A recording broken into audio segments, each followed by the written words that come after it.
On December 2, 2025, the Minister of Territorial Administration, Paula Tanganje, under the instructions of President Paul Biya, issued a directive to the 10 regional governors to submit proposals for the long-awaited creation of new administrative units in Cameroon. The announcement called for an urgent nationwide exercise to redraw Cameroon's administrative map and to particularly focus on identifying areas for new divisions and subdivisions. The Cameroonian government's objective in this regard was and is to create these new administrative units to promote decentralization, strengthen the administrative presence of the state, improve governance, and boost economic and social development for its rural people. However, as far as the far north, northwest, southwest, and to a lesser extent, the Adamawa regions are concerned, the phenomenon of insecurity stands tallest amongst the considerations. Some of the existing subdivisions, such as Mbonge in the southwest region, that at 803 meters square is larger than 6 European countries, we need the presence of the state to shake off insecurity permanently.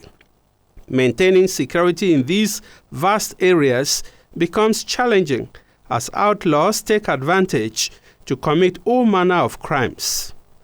Clearly, the intention of government is to bring public services closer to citizens, but also security that will push away all the undesirables further into the hinterlands. This follows the logic that smaller administrative units allow for better monitoring and control, making it easier for authorities to identify and address potential security threats. Furthermore, the increased presence of state institutions in new subdivisions would likely lead to the deployment of defense and security forces, such as the police, gendarmerie, and the army. But that's not all.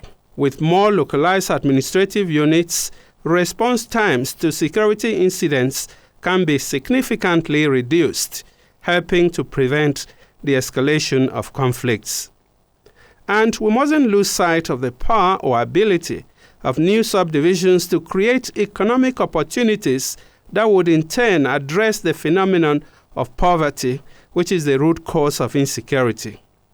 Since taking office in 1982, President Paul Biya has been known to reshape the country's administrative landscape. While the overriding reason in the past was to take the government or decision-making closer to the people, today it is the exigency of insecurity that must be faced head-on.